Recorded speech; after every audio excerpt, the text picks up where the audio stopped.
Musim panas Nerazzurri yang diharapkan menjadi musim panas sebagai juara Italia akan semakin meriah dengan satu agenda internasional pramusim baru. Tim asuhan Christian Cifu dijadwalkan menghadapi Manchester City pada 1 Agustus 2026 di Hong Kong. Laga persahabatan ini akan menjadi pembuka sebelum dua derby Italia yang akan digelar di Perth, masing-masing melawan AC Milan pada 5 Agustus dan Juventus pada 8 Agustus. Pertandingan antara Inter Milan dan Manchester City akan berlangsung dalam rangka Hong Kong Football Festival. Ajang bergengsi ini dipresentasikan di Hong Kong dengan kehadiran mantan bomber Nerazzurri Christian Vieri dan diselenggarakan oleh TEG Sport dengan dukungan dari Federasi Sepak Bola Hong Kong.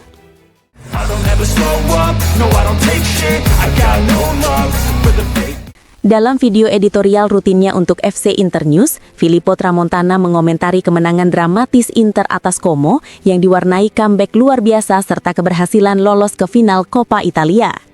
Saya baru saja pulang dari stadion. Saya hanya datang setahun sekali dan tidak bisa memilih pertandingan yang lebih baik dari ini. Saya menikmati Inter ini. Saya kehabisan kata-kata. Saya tidak tahu harus berkata apa, ujarnya. Tramontana kemudian menyoroti peran Christian Cifu dalam membalikkan keadaan. Cifu memberikan perubahan dalam pertandingan. Dia membangkitkan semangat dan membuat tim memahami bahwa hal itu bisa dilakukan. Dia melakukannya melalui pergantian pemain. Secara kasat mata, para pemain yang masuk tampak tidak bisa memberikan banyak hal. Mereka masuk di tengah keraguan umum, lanjutnya. Menurutnya, beberapa pemain pengganti justru menjadi kunci perubahan jalannya laga. Suchik dan Diouf mengubah pertandingan, bahkan cara bermain tim secara keseluruhan. Lalu ada juga kontribusi dari seorang juara seperti Hakan Calhanoglu, tutupnya.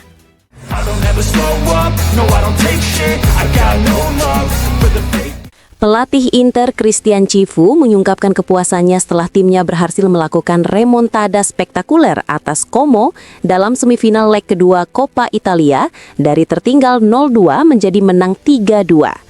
Usai pertandingan, Cifu berbicara kepada Inter TV mengenai jalannya laga. Kami melakukan beberapa penyesuaian setelah tertinggal 2 gol. Kami tidak panik, kami menemukan kualitas dan pengalaman para pemain kami. Semua orang memberikan kontribusi untuk mencapai tujuan kami, yaitu final. Kontribusi dari mereka yang jarang bermain, itu adalah jasa dari para pemain ini. Ada yang bermain lebih sedikit karena berbagai alasan, tetapi profesionalisme mereka selalu terlihat. Ketika dipanggil, mereka selalu berusaha memberikan kontribusi, ujarnya. Cifu juga menekankan pentingnya kualitas mental di fase krusial musim. Mereka juga tahu apa yang dibutuhkan pada tahap musim seperti ini. Mereka langsung menyesuaikan diri dengan pekerjaan ini. Saya mengucapkan selamat kepada mereka. Mereka adalah kelompok pria sejati yang bermain dengan hati dan jiwa.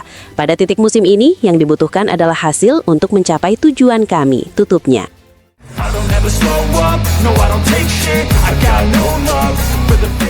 Di Viale della Liberazione, tidak ada rencana untuk mengubah formasi menjelang musim depan.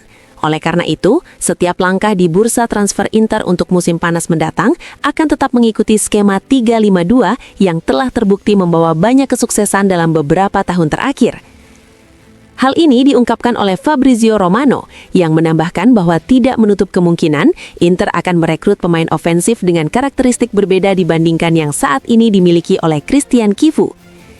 Saat ini, tidak ada indikasi bahwa Inter sedang mengerjakan perubahan formasi atau merancang pasar transfer untuk beralih ke pertahanan 4 back, jelasnya melalui kanal YouTube miliknya. Inter kemungkinan akan mengikuti pola musim ini, yakni 3-5-2, mungkin dengan menambahkan sosok seperti Moussa Diaby yang bisa memberikan solusi berbeda dalam hal kreativitas dan kemampuan 1 lawan 1. Terkait isu Alessandro Bastoni dengan Barcelona, Romano juga menyoroti pentingnya pernyataan yang disampaikan oleh Direktur Olahraga Inter, Piero Ausilio. Pernyataan tersebut menjadi sinyal jelas kepada pihak Barcelona bahwa negosiasi tidak dilakukan melalui media, melainkan secara langsung antar klub. Pada intinya, pihak Inter menegaskan bahwa hingga saat ini belum ada kontak resmi antara kedua klub, meskipun banyak rumor yang beredar dalam sebulan terakhir. Sebagai tambahan, Romano menjelaskan bahwa pembicaraan antara pihak pemain dan klub Katalan memang ada dan bukan sekedar spekulasi, mengingat agen Bastoni dan Barcelona telah lama menjalin komunikasi untuk mencari kesepakatan terkait gaji.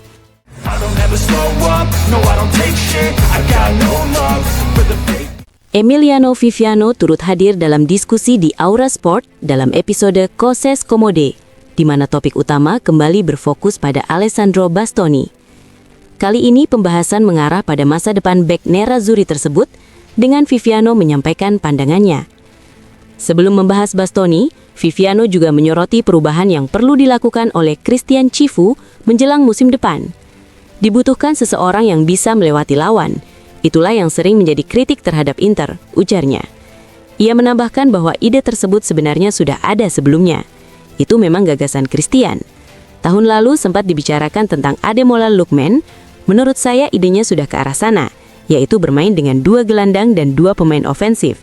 Entah itu trequartista atau pemain sayap, sebut saja sesuai kebutuhan. Viviano juga memberikan pandangannya mengenai formasi 3-5-2. Formasi 3-5-2 sering dianggap negatif, tetapi sebenarnya Anda bisa bermain dengan 3 bek secara ofensif. 3-5-2 berbeda dengan 3-4-2-1 atau 3-4-3. Anda hanya bertahan dengan cara berbeda, tetapi tetap bisa, misalnya memiliki 1 bek sayap yang lebih bertahan, lalu naik menjadi 6 atau 4 pemain. Intinya adalah bagaimana mengisi ruang di lapangan dengan cara yang tidak terduga, jelasnya. Terkait Bastoni, Viviano menilai sang pemain memiliki peran yang jarang dimiliki banyak pemain lain. Ia juga membandingkannya dengan Jonathan Tah yang bermain di Bayern Munich. Bastoni bermain di posisi yang tidak banyak pemainnya. Di Bayern Munich, ada Jonathan Tah yang merupakan pemain bagus, tetapi bukan pada level luar biasa. Perbandingannya, mana yang lebih besar? Perbedaan antara Bastoni dan Tah, atau antara Rafael Leao dan Michael Olise? Viviano juga menyoroti satu data menarik. Ada satu statistik yang mengejutkan. Di fase grup Liga Champions, termasuk melawan Arsenal, Bastoni tidak mengalami satupun dribble yang berhasil dilewati lawan, padahal mereka menghadapi tim dengan pemain-pemain kuat. Namun saya tegaskan, Jonathan Tah tetap pemain bagus. Saya tidak bermaksud meremehkannya. Tutupnya.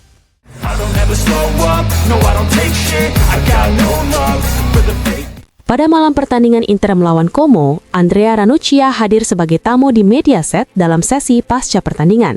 Mantan bek Nerazzurri tersebut memuji kualitas tim Inter yang mampu bangkit dari ketertinggalan 0-2 melawan tim asal Como sebelum akhirnya membalikan keadaan dan meraih kemenangan sekaligus memastikan tiket ke final turnamen.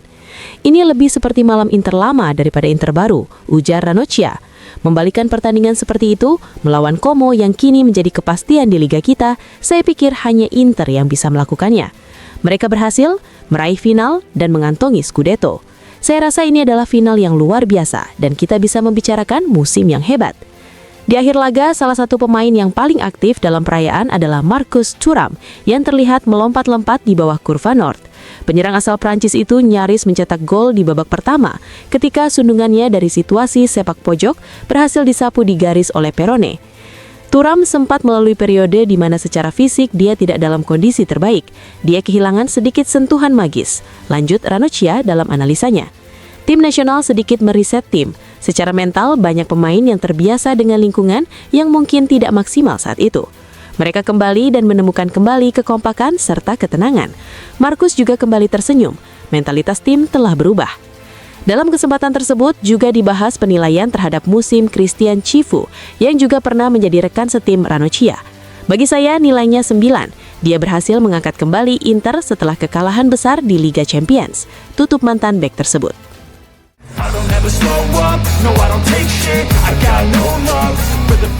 Setelah kemenangan tak terlupakan atas Como dengan comeback luar biasa dari ketertinggalan 0-2 yang mengantarkan Inter Milan ke final Coppa Italia, La Gazzetta dello Sport memberikan penghormatan terhadap kerja Christian Cifu. Pelatih asal Rumania tersebut dinilai menjalani musim debut yang patut mendapat aplaus di bangku Nerazzurri, meski terdapat satu noda berupa tersingkirnya Inter dari Liga Champions oleh Bodo Glimt. Meski demikian, Cifu disebut berada di ambang masuk ke dalam kelompok pelatih yang mampu memenangkan Scudetto pada musim pertama. Musim perdananya bukanlah fase pembelajaran, melainkan penuh berani. Disebutkan bahwa melatih tim yang sudah terbentuk dengan hierarki kuat dan kebiasaan mapan justru lebih sulit dibanding membangun dari nol. Cifu dinilai mampu masuk tanpa merusak, melakukan perubahan tanpa mengkhianati, menghormati pekerjaan yang sudah ada, membantu tim mengatasi beban, serta memberikan keteraturan, kesinambungan, dan sentuhan khasnya sendiri. Selain karakter tim dan pergantian pemain yang tepat, terutama Petar Sucic dan Andy Diouf, serta penyelamatan penting dari Josep Martinez, Kivu juga mendapat dukungan dari salah satu pemimpin timnya, Hakan Calhanoglu. Masa depan gelandang tersebut masih berada di antara bertahan atau hengkang. Namun akal sehat dinilai mengarahkan klub untuk mempertahankannya, mengingat sulitnya menggantikan pemain dengan kualitas seperti itu. Bahkan sang pelatih telah lebih dulu memintanya untuk tetap bertahan setidaknya 1 musim lagi. Inter yang berpeluang meraih Scudetto dan Coppa Italia sekaligus mencapai puncak performa, disebut tengah berada di akhir sebuah siklus.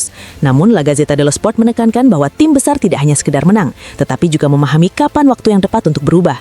Inter yang bersiap merayakan pada bulan Mei digambarkan sebagai tim yang berada di fase akhir sekaligus awal baru, dengan manajemen klub yang tampaknya sudah memiliki arah yang jelas untuk masa depan.